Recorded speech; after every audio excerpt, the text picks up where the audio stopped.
Walter Coleman checks his Mark VII Valkyrie flight armor's sensors for the third time, confirming what he already knows: three Drachnid warships surround the crippled Sakari transport, their massive hulls dwarfing the refugee vessel. Through the transport's breached hull, precious atmosphere vents into space. 37 lives hang in the balance, and UEDF command has explicitly ordered him to abandon them. Specialist Coleman, acknowledge retreat order. His comm system crackles. The voice from command sounds distant, clinical. He watches a Drachnid harvesting beam slice into the transport's cargo hold. The Sakari, evolution's cautionary tale, possess neither the strength nor natural defenses to resist. Their environmental specialist, Astra, had managed to send out vital data during their distress call breakthrough research on terraforming harsh worlds.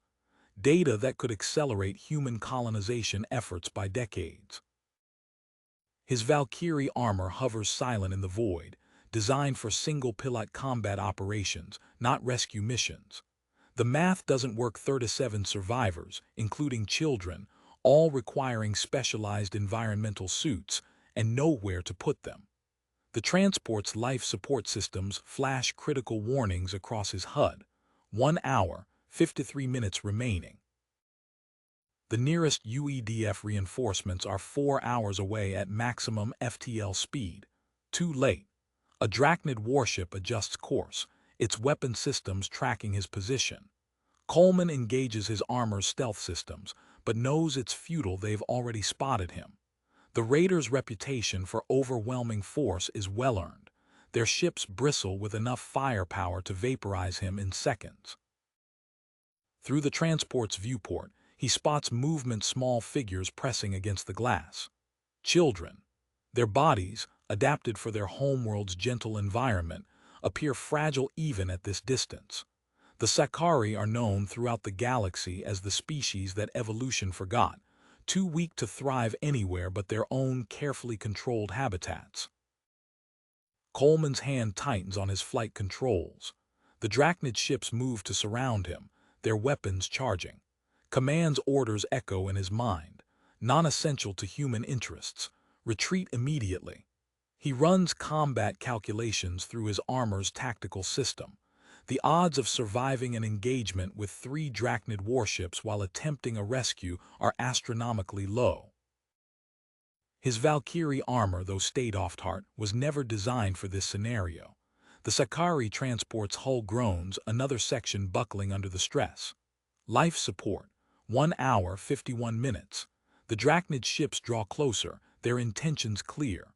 Coleman faces a choice that's no choice at all: follow orders and retreat, or attempt the impossible. His targeting system locks onto the nearest Drachnid vessel.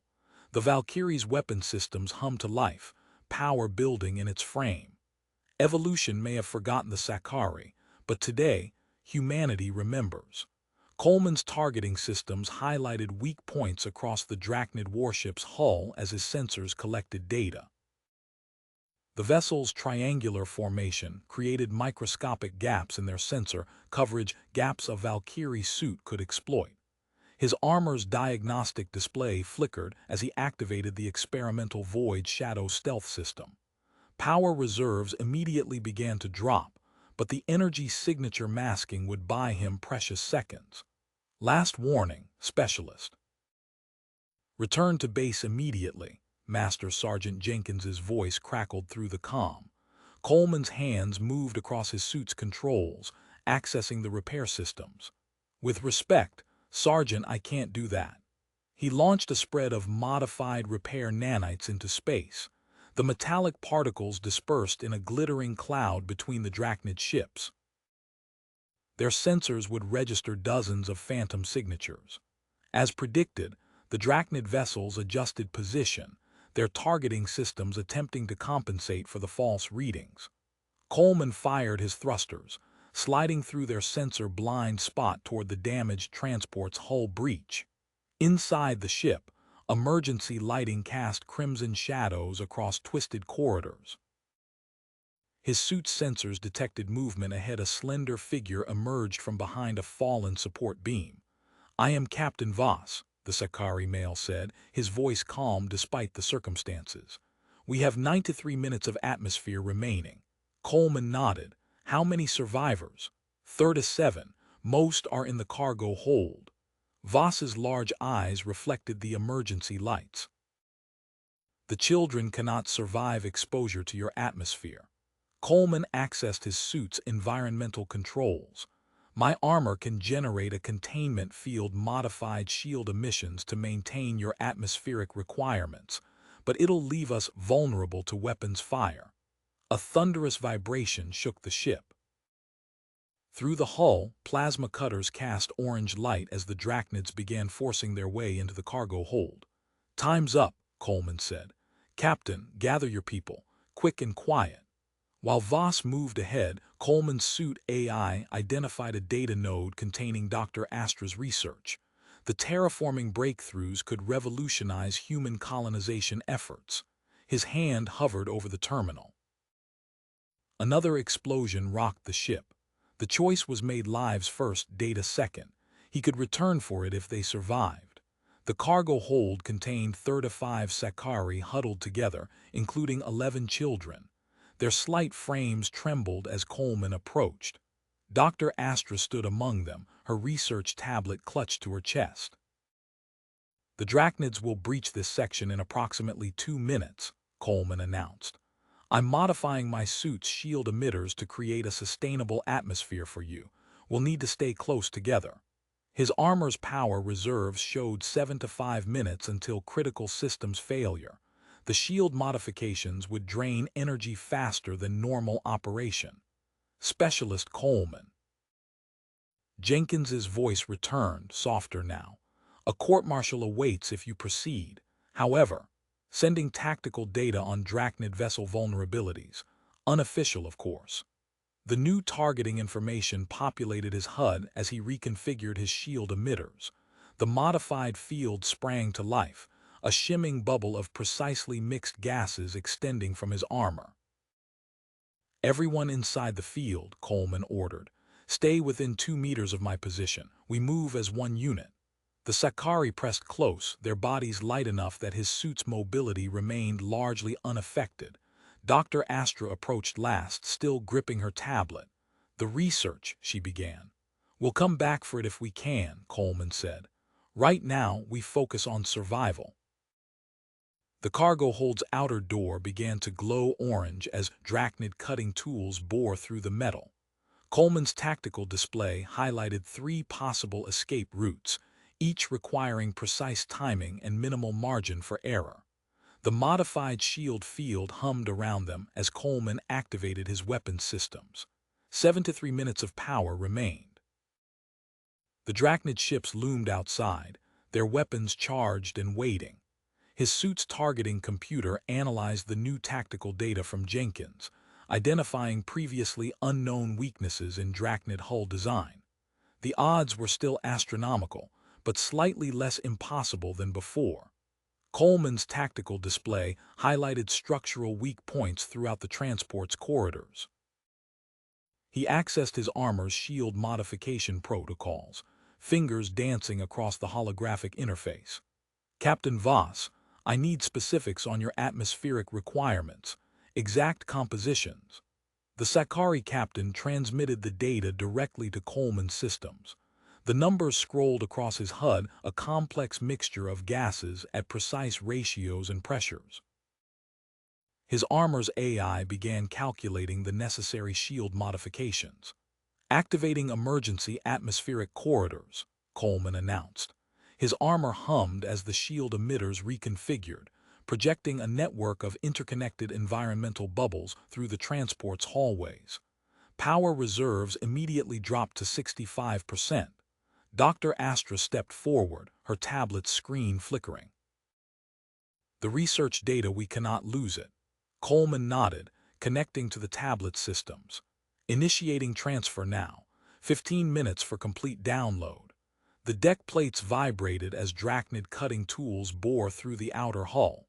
Coleman stripped vital components from a nearby environmental control panel, his armor's fabrication systems analyzing each piece. These power nodes, he explained, assembling the parts into compact devices. They'll generate targeted electromagnetic pulses. The Drachnid's shield harmonics make them vulnerable. Captain Voss helped gather additional components. Our people cannot survive direct exposure to space, even within your shields. The pressure differential, already on it. Coleman accessed a maintenance terminal, locating emergency pressure regulation systems throughout the ship. We'll salvage what we can. Dr. Astra, continue the data transfer. Captain, help me collect pressure equipment for your people. They worked quickly, converting emergency atmospheric seals and pressure regulators into crude personal suits. The data transfer reached 20% as Coleman fitted the first group of children with the makeshift gear. A thunderous explosion rocked the cargo hold. Through the breach, Coleman watched the Drachnid boarding team stumble backward, engulfed in venting coolant gases. His tactical display identified the ruptured lines. Move now. He guided the first group into the shielded corridor, their new pressure suits maintaining stable readings. The children's slight frames trembled less within the controlled environment. His armor's long-range sensors pinged a warning. A massive vessel entered the system, its energy signature dwarfing the other Drachnid ships. Command markings decorated its hull. Data transfer at 35%, Doctor. Astra reported, her eyes fixed on the progress indicator. Coleman accessed the transport's engineering systems, analyzing the atmospheric processors. The reactor core remained partially functional and potentially volatile. His tactical computer calculated explosion radius and EMP effects.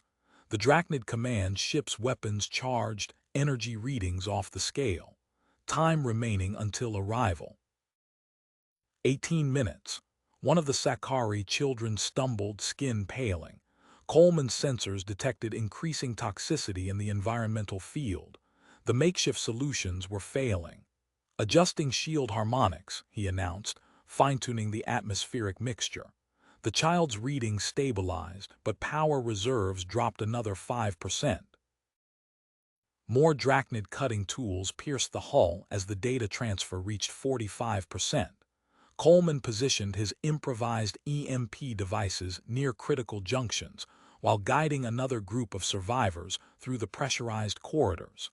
The command ship grew larger in his tactical display. 15 minutes remaining. The choice between completing the data transfer and overloading the reactor loomed. Coleman's hands moved across his controls, preparing for both possibilities as the Drachnid vessels closed in. Coleman's eyes darted between his tactical display and the struggling Sakari child. The makeshift environmental solutions were failing faster than anticipated. He accessed his armor's medical database, cross-referencing the transport's inventory. The infirmary, he said. Captain Voss, where? Level 3, Section 8. Coleman moved swiftly through the corridors, his modified shield bubble maintaining atmosphere for the group. Inside the infirmary, he located oxygen recyclers and pressure modulators. His armor's fabrication systems analyzed the components as his hands worked, combining medical equipment into a more stable atmospheric regulation system. Hold still, he instructed the affected children. The new device hummed to life, its readouts showing green across all parameters. Their vital signs stabilized. The data transfer reached 85% as his tactical display highlighted new hull breaches. Drachnid boarding parties cut through the secondary airlocks, their weapons charging. Dr. Astra, continue monitoring the transfer. Captain, help me move the most vulnerable to the auxiliary maintenance bay. Coleman accessed the ship's schematics, confirming the compartment still held atmospheric integrity. We can sustain them there for 30 minutes with modified fields. As they relocated the children and elderly Sakari, Coleman's sensors detected a massive energy spike. The Drachnid command ship entered visual range, its hull marked with distinctive patterns identifying it as the Bloodfang. War Chief Krasthol's flagship began broadcasting on all frequencies, a wall of sound designed to paralyze prey with fear. Coleman's systems automatically began analyzing the transmission patterns. Their communication protocols, there's a pattern here. His armor's AI mapped signal vulnerabilities as he worked. He accessed the transport's engineering controls, reconfiguring the atmospheric processors. Instead of one massive overload, he programmed a cascade of smaller pulses, each targeted to a specific electromagnetic frequency. The Drachnids wouldn't have time to adapt their shields between bursts. A welding laser sliced through the corridor ahead. Coleman's tactical display showed Drachnid boarding teams advancing from multiple directions. He accessed the transport's maintenance systems, identifying functional service drones. Within seconds, he reprogrammed their welding arrays and deployed them as a defensive screen. The drone's lasers wouldn't penetrate Drachnid armor, but the intense light and heat forced the raiders to advance more cautiously. Specialist Coleman. Jenkins's voice cut through the static. Strike group breaking formation to provide support. ETA 3 hours. The Arxer Confederation is monitoring. They're interested in your protection of a developing species. Coleman acknowledged as he examined the ship's cargo manifest.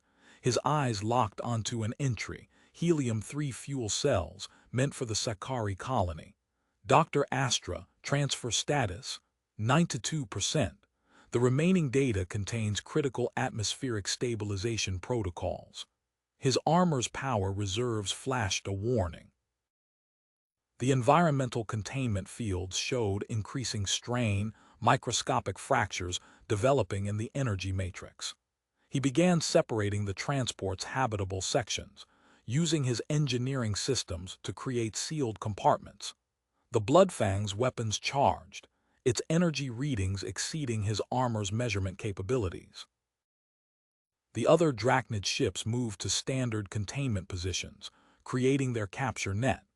Coleman's tactical display highlighted the narrow gap in their formation, barely wide enough for the separated transport sections. He modified the helium-3 cells into makeshift propulsion units, calculating thrust vectors and escape trajectories. Time remaining until critical shield failure, 15 minutes. The data transfer needed 3 more minutes to complete. A proximity alert flashed. The Bloodfang's forward batteries began tracking their position as Coleman's hands moved across his controls, preparing both the emergency propulsion system and the cascading EMP charges. Drachnid boarding parties advanced through the maintenance corridors, closing in on their position as hairline fractures spread through the containment fields. Coleman's fingers flew across his armor's control interface, initiating emergency separation protocols. The transport's superstructure groaned as he activated the emergency bulkheads, dividing the vessel into 3 distinct sections. Dr. Astra maintained connection to the primary data core, will complete as much of the transfer as possible during evacuation. His tactical display showed the modified helium-3 cells pulsing with contained energy as he converted them into improvised propulsion units. The deck plates vibrated beneath his feet as the separation mechanisms engaged. A thunderous crash echoed through the corridors. Coleman's sensors identified Subcommander Vexter leading the Drachnid boarding party through the final airlock. The reprogrammed maintenance drones activated their welding arrays, filling the corridor with blinding light and searing heat. Move! Coleman guided the first group of Sakari into the auxiliary maintenance bay. His armor's power reserves dropped to 40% as he maintained the environmental fields across all 3 sections. The children's biosigns stabilized under the refined atmospheric controls, but microscopic tears appeared in the makeshift pressure suits. The first electromagnetic pulse surged through the atmospheric processors. The nearest Drachnid vessel's engines flickered and died, its weapons systems going dark. A gap opened in their formation. Dr. Astra's tablet chimed. Transfer at 95%. The atmospheric stabilization protocols, no time. Coleman activated the modified propulsion system on the auxiliary bay section. The improvised thrusters ignited, pushing the compartment through the opening in the Drachnid formation. His armor system strained as he guided the section, while simultaneously maintaining remote control of the remaining transport segments. The massive form of the Bloodfang filled his tactical display. War Chief Krasthal's voice boomed across all frequencies, but Coleman's systems detected the underlying pattern in the transmission. His armor's AI mapped the signal vulnerabilities as plasma torpedoes streaked from the command ship's weapons arrays. Coleman executed a series of rapid course corrections, the environmental fields fluctuating with each maneuver. Captain Voss steadied two elderly Sakari as the artificial gravity wavered. The pressure seals are holding, but his sensors detected the asteroid field ahead. The mineral readings matched Jenkins's tactical data, perfectly natural amplifiers for his remaining EMP charges, but threading three separate transport sections through the dense field of tumbling rocks while maintaining life support. The Bloodfang's plasma barrage caught the edge of his shield. Power reserves plunged to 15% as warning indicators flashed across his HUD. The environmental containment fields rippled, causing several Sakari in the second and third sections to gasp for breath. Rerouting auxiliary power. Coleman's armor interfaced with the transport's remaining systems, drawing energy from every available source. The environmental field stabilized, but hairline fractures continued spreading through the energy matrix. His tactical display highlighted Champion Groknar's boarding shuttles launching from the Bloodfang. Elite Drachnid warriors in gleaming armor filled the small craft, their weapons already charged. The data transfer reached 97% as Coleman guided the first section deeper into the asteroid field. His armor's AI calculated trajectories through the spinning rocks, mapping paths for all three transport segments. Each route threaded through gaps barely wider than the compartments themselves. Engineering systems at critical capacity, his armor's AI warned. The power reserves dropped another percentage point as Coleman maintained the environmental fields. But the mineral formations in the asteroids ahead glowed on his tactical display natural resonance chambers that could amplify his final electromagnetic pulse across the entire Drachnid fleet.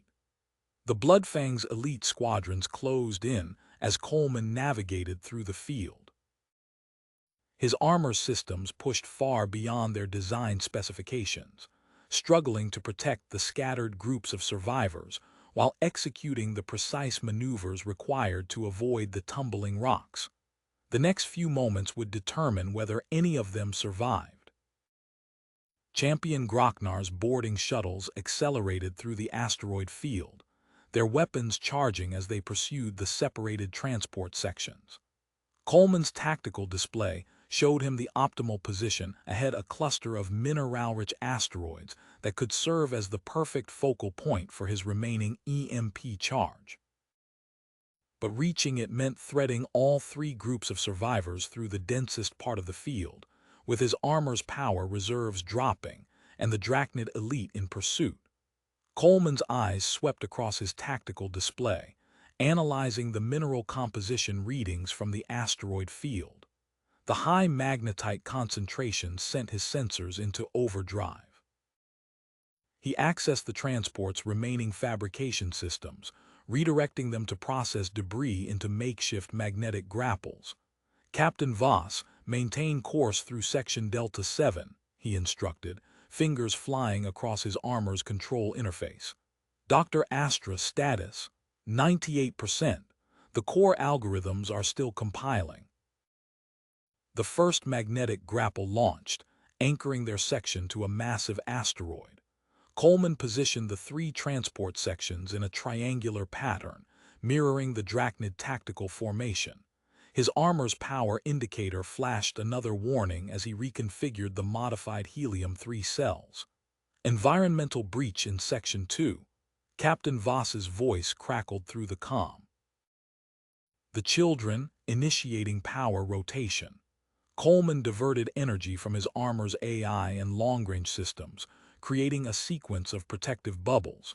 The Sakari in the second section gasped as their atmospheric pressure stabilized. Everyone stay calm. The fields will cycle every 4 to 5 seconds. His tactical display lit up with new contacts. Champion Grocknar's elite warriors rocketed through the asteroid field, their specialized thruster packs leaving trails of ionized particles. Coleman released his remaining repair nanites, targeting the complex propulsion systems. The first Drachnid warrior spiraled out of control, colliding with a tumbling rock. Two more crashed into each other as their thrusters misfired. Coleman anchored the second transport section to another magnetite-rich asteroid, completing the resonance triangle. A massive energy spike emanated from the Bloodfang. War Chief Krasthal's voice boomed across all frequencies. Deploy mining charges. Clear us a path to the first explosion rocked the asteroid field. Chunks of magnetite-rich rock spun through space as Coleman's sensors mapped the detonation pattern. He adjusted the transport section's positions, using the magnetic grapples to maintain their defensive formation. 3 new signatures appeared at the edge of his sensor range. Arxur Confederation scout ships decloaked, their powerful scanning beams creating interference patterns across the battlefield. The Bloodfang's targeting systems struggled to compensate as Coleman executed his final maneuver. Transfer at 99%, Dr. Astro announced. The last data packets Coleman activated the synchronized EMP network. Energy pulses bounced between the magnetite formations, amplifying with each reflection. The nearest Drachnid vessel's systems overloaded in a cascade of electrical failures. Champion Grocknar's remaining warriors drifted helplessly as their thruster packs shut down. His armor's power reserves dropped below 30%. The environmental containment fields flickered as another mining charge detonated nearby. Coleman checked his tactical display 40 minutes until reinforcements arrived. The fields would fail in less than 30. The Bloodfang's hull plates shifted, reconfiguring for close-quarters combat in the asteroid field. War Chief Krasthal launched a fresh wave of boarding shuttles as Coleman's sensors detected the distinctive ripple of quantum distortions approaching at FTL speeds. He repositioned the magnetic grapples, preparing the transport sections for their next defensive pattern. The children in Section 2 huddled closer together as their atmospheric cycle approached. Coleman's hands moved across his controls, watching power levels drop as the Drachnid forces closed in. Coleman's fingers flew across his armor's interface as he adjusted the transport section's positions. The 3 compartments glided into a precise triangular pattern, their movements synchronized with the natural rotation of the largest magnetite-rich asteroids. His tactical display highlighted the optimal amplification points within the formation. A harsh buzz pierced the command frequency. Environmental failure detected in Section 3, his armor's AI announced. Containment field integrity at 12% and dropping. Coleman accessed the emergency protocols, calculating maximum occupancy limits for the remaining sections. Captain Voss, prepare for emergency transfer. All personnel from Section 3 must relocate immediately. The survivors moved with practiced efficiency, helping elderly Sakari through the emergency connection tubes. Children pressed together in tight groups as Coleman rerouted power from his weapon systems to reinforce the environmental fields. His armor's defensive capabilities dropped to minimal levels, leaving only basic countermeasures active. Transfer complete, Captain Voss reported. But we're well beyond recommended capacity, maintaining minimum life support parameters. Coleman adjusted the atmospheric mixture, compensating for the increased biological load. His power reserves flickered as the enhanced environmental field stabilized. The Bloodfang's massive silhouette shifted against the starfield. Multiple launching signatures registered on Coleman's tactical display as War Chief Krasthul deployed a spread of mining charges. The explosives detonated in a precise pattern, sending shockwaves through the asteroid field. Coleman tracked the detonation sequence, noting how each blast dislodged chunks of magnetite-rich rock. He activated the magnetic grapples, their energy tendrils reaching out to capture the largest fragments.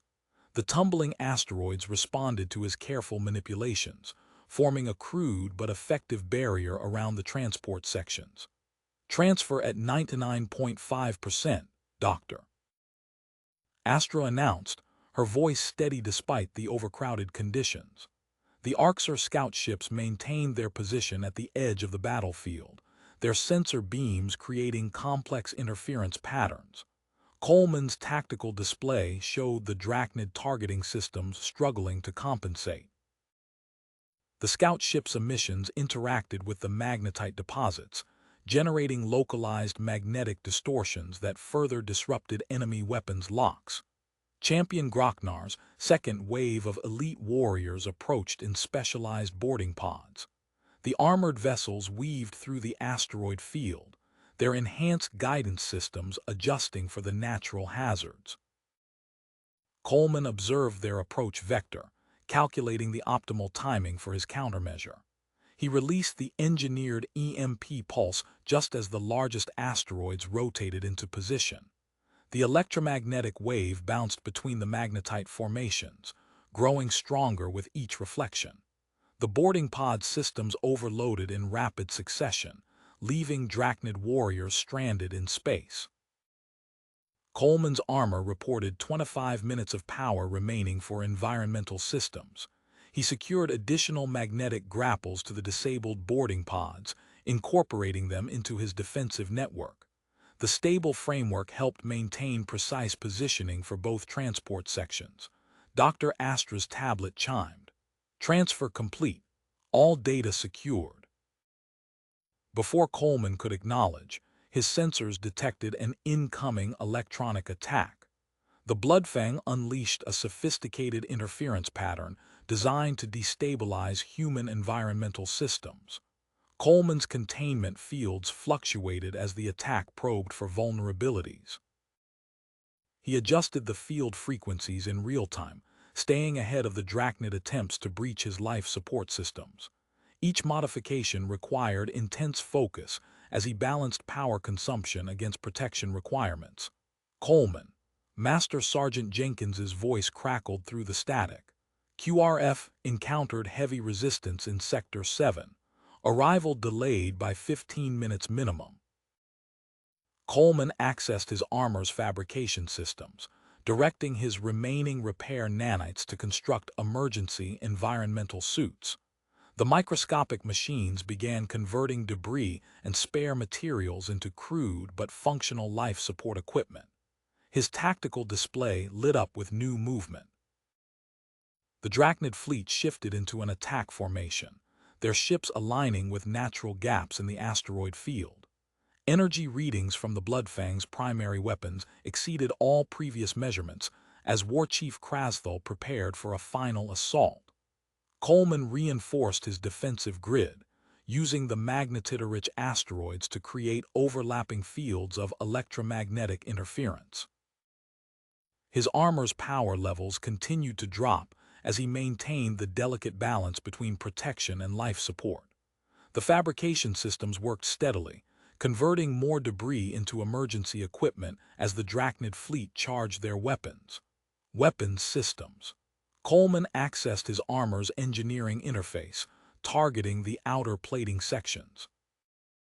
The nanites responded instantly, converting the detached armor pieces into additional magnetic grapples. His defensive capabilities dropped further as each section separated, but the expanding network of grapples provided new tactical options. Warning: structural integrity compromised, his AI announced. Recommend immediate cessation of armor modification. Coleman ignored the warning, focusing on the approaching Drachnid fleet. War Chief Krasthul's forces split into 3 distinct attack groups, their formation designed to overwhelm his remaining defenses. The Bloodfang's energy reading spiked as it coordinated the synchronized assault. His hands moved across the controls, activating the expanded grapple network.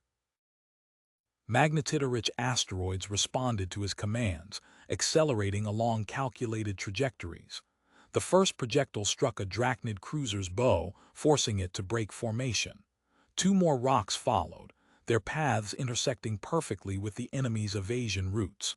Power reserves at critical levels, the AI reported. Environmental systems failing in 18 minutes. Captain Voss's voice crackled through the comm. Section 4's containment field is destabilizing. We're losing pressure. Initiating emergency merger, Coleman responded, already directing both transport sections toward a central point. The surviving Sakari pressed together as the compartments sealed, their bodies occupying every available space. Environmental readings fluctuated dangerously as the combined life support systems struggled to maintain acceptable conditions. His tactical display highlighted the disabled Drachnid boarding pods scattered across the battlefield. Each pod's emergency power cell registered as a potential energy source. Coleman activated his thrusters, leaving the merged transport section exposed as he maneuvered toward the nearest pod. Dr. Astra, monitor field integrity. Alert me if containment drops below 30%. The first power cell separated cleanly from its housing. Coleman's engineering systems adapted the Drachnid technology, integrating it into his environmental network. 3 more retrievals followed in rapid succession, each successful connection extending their survival time. Champion Groknar's signature appeared on his tactical display, leading a formation of elite shock troops toward the transport section.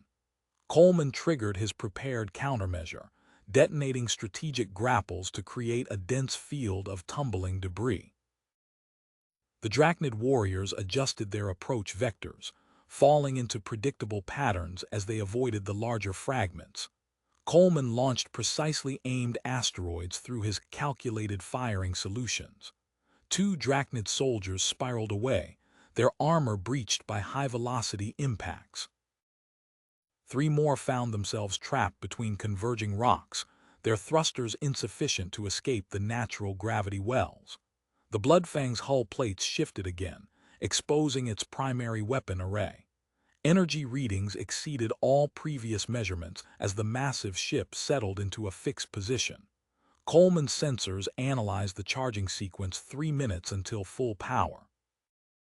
His repair nanites worked at maximum capacity, converting debris into crude environmental suits for the Sakari survivors. The basic life support systems would provide 30 minutes of protection, but the construction process depleted his armor's repair capabilities completely. New contacts detected, his AI announced. Multiple Drachnid signatures approaching from Sector 9. The Arxur scout ships responded immediately, adjusting their interference pattern. The approaching reinforcements' navigation systems struggled against the enhanced disruption field, their vectors becoming erratic and delayed. Coleman positioned his remaining magnetic grapples around the stationary Bloodfang, creating a precise geometric pattern that mirrored the largest asteroid's gravitational fields. His power reserves dropped faster as he maintained both the environmental systems and his planned attack matrix. Coleman, Master Sergeant Jenkins's transmission cut through the tactical chatter. Using encrypted Channel 7, sending emergency override codes now.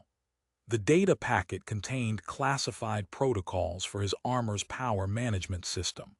Coleman's engineering interface displayed multiple warning messages as he implemented the modifications.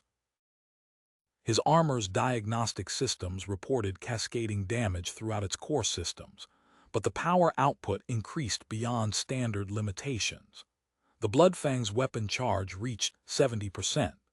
Coleman's sensors detected unusual energy signatures emanating from the charging array patterns that indicated devastating destructive potential far beyond normal Drachnid capabilities. His tactical display updated with new calculations, showing the expanded blast radius threatening everything within the sector.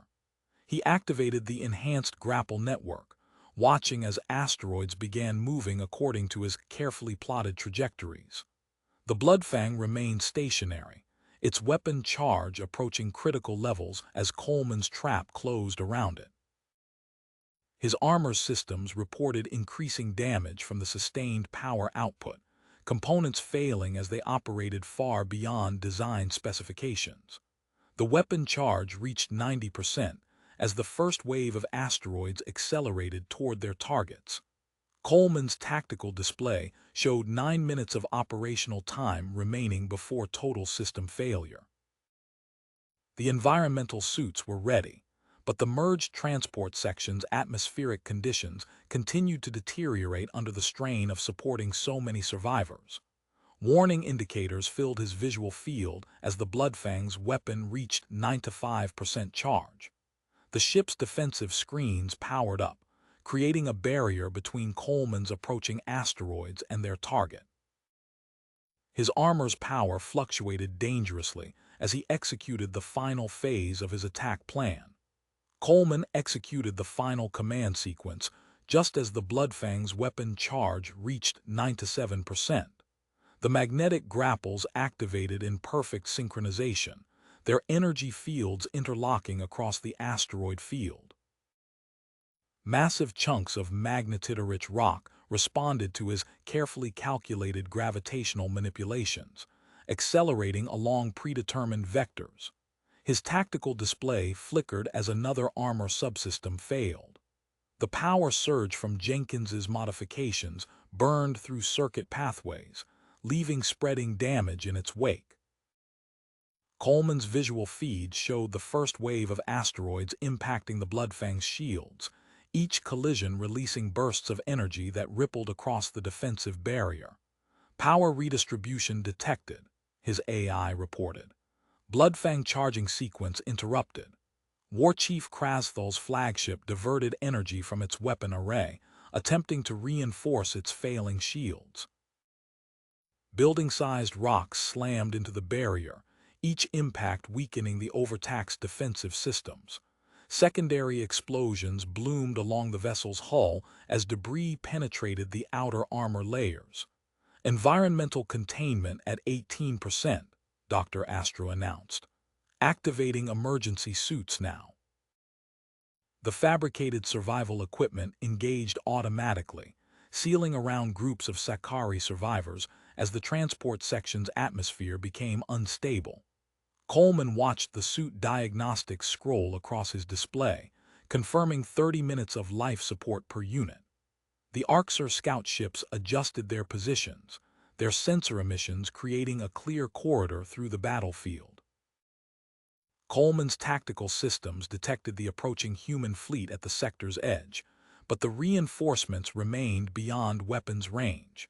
His armor structure groaned as another power surge tore through its systems. The weapon controls went dark, followed by the long-range communications array. Warning indicators filled his visual field as the integrity dropped to 30%. Only the basic life support, environmental fields, and grapple controls continued functioning.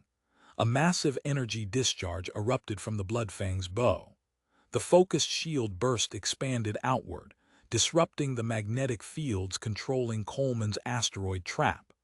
Rocks tumbled away from their planned trajectories as the grapple network lost coherence. The Drachnid flagship emerged from the debris field, its hull scarred but intact. New movement detected, Coleman's AI announced. Multiple signatures on attack vector. Champion Grochnar led the Drachnid counterattack, his elite warriors forming a precise spearpoint formation. Their trajectory aimed directly at the weakest section of Coleman's defensive perimeter, where 3 magnetic grapples had already failed. His armor's power reserves dropped below 15% as he maintained the remaining containment fields. Transport section breach imminent, Dr. Astra reported. Emergency suits holding steady. Coleman accessed his armor's final systems, redistributing power to maintain critical functions. The approaching Drachnid warriors accelerated, their specialized combat suits compensating for debris impacts. His tactical display showed 4 minutes until total system failure. The human fleet's signatures grew stronger as they approached, but Admiral Kane's forces remained 7 minutes from effective range. Coleman activated his last functioning grapples, using the remaining magnetite fragments to create overlapping defensive zones. Each adjustment drained more power from his failing systems. Structural integrity critical, his AI warned. 3 minutes until complete armor failure. Champion Grocknar's elite squad split into 3 attack groups, each targeting a different section of Coleman's position. Their coordinated approach left no safe direction for retreat. The makeshift emergency suits protecting the Sakari survivors registered increasing strain as debris impacts intensified. Coleman's environmental containment fields fluctuated dangerously, their energy patterns becoming unstable. The approaching Drachnid warriors pressed their advantage, closing the distance with practiced precision. His armor's power reserves continued dropping as he fought to maintain the defensive perimeter. 2 minutes remaining, his AI updated. Catastrophic system failure imminent. The Drachnid warriors entered weapons range, their specialized combat suits jam-packed with offensive capabilities. Coleman directed his remaining functional systems into a last defensive effort, knowing the human fleet wouldn't arrive in time to prevent the coming assault. Coleman's diagnostic readout flashed red as power levels dropped below 10%. The Drachnid warriors closed in, their weapons charging. His armor's systems flickered, environmental controls failing one by one. A solution crystallized in his mind. Coleman reached for his armor's maintenance access panel, fingers working with practiced efficiency. The primary power core disengaged with a sharp click. He redirected its output through makeshift connections, stabilizing the containment fields protecting the Sakari survivors. His armor switched to emergency backup power, leaving only basic life support and minimal maneuvering capability. The tactical display dimmed to conserve energy, but Coleman's sensors still tracked Champion Grocknar's approaching squad. He activated the remaining functional grapples, creating a defensive sphere of rotating debris. Smaller asteroids spun in complex patterns around the transport section, forcing the Drachnid warriors to navigate an ever-shifting maze. Impressive adaptation, Grocknar's voice carried across the tactical channel. His warriors split apart, each choosing a different approach vector through the asteroid screen. Coleman pushed off a larger rock, using its mass to mask his movement. His armor's servos whined as he grabbed a passing piece of debris, changing direction sharply. The first Drachnid warrior passed beneath him, weapons scanning for threats. Coleman dropped, electromagnetic pulse device primed. The blast caught the warrior at point-blank range. Electrical arcs crawled across the Drachnid's combat suit, its systems overloading in a cascade of sparks.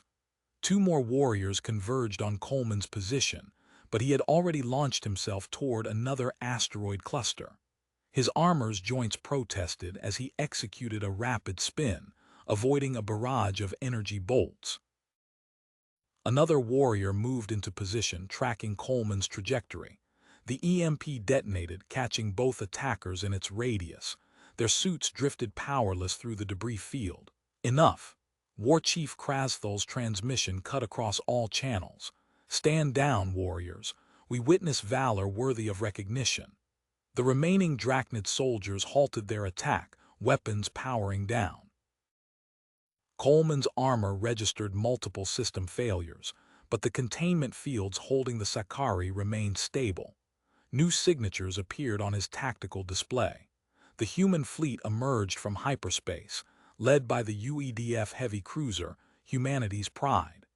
Environmental shuttles launched immediately, their specialized equipment designed for rescue operations. Hold position, Coleman, Admiral Kane's voice came through clearly. Rescue teams are inbound. Medical crews transferred the Sakari survivors to the shuttle's pressurized compartments.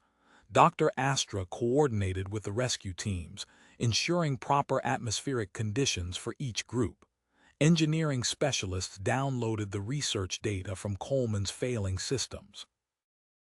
The Arxer scout ships decloaked fully, their sleek hulls reflecting starlight. Their commander transmitted on an open frequency, requesting diplomatic contact with the human fleet. War Chief Krasthal's flagship turned, its damaged hull plates gleaming. Coleman of Earth, you have earned a place in Drachnid battle songs. Your defense of the weak shows true warrior spirit. The transmission ended as the Drachnid vessels retreated into deep space. Coleman's armor shut down completely as the rescue shuttle locked onto his position. The magnetic grapples released their final holds on the asteroid field, letting the debris drift away into the void. Master Sergeant Jenkins waited in the shuttle's airlock as Coleman was brought aboard. "You've changed things," Jenkins said, helping remove the damaged armor. "Command's already talking about expanding our protection protocols." Medical scanners confirmed only minor injuries as they docked with humanity's pride. Through the viewport, Coleman watched the Sakari transport pods being recovered by specialized crews. Dr. Astra appeared on the internal communications screen, already discussing research applications with UEDF scientists. Coleman followed Jenkins toward the bridge, leaving his battered armor in the care of engineering teams. The Arxer vessels maintained formation alongside the human fleet, their presence marking the beginning of new diplomatic possibilities. "Admiral Kane wants to discuss your next assignment," Jenkins said as they entered the lift. "Something about adapting rescue protocols for multi-species operations." The lift doors opened to reveal the bridge of humanity's pride, where tactical displays showed the aftermath of the battle. Coleman stepped forward, ready to continue his role in humanity's expanding presence among the stars.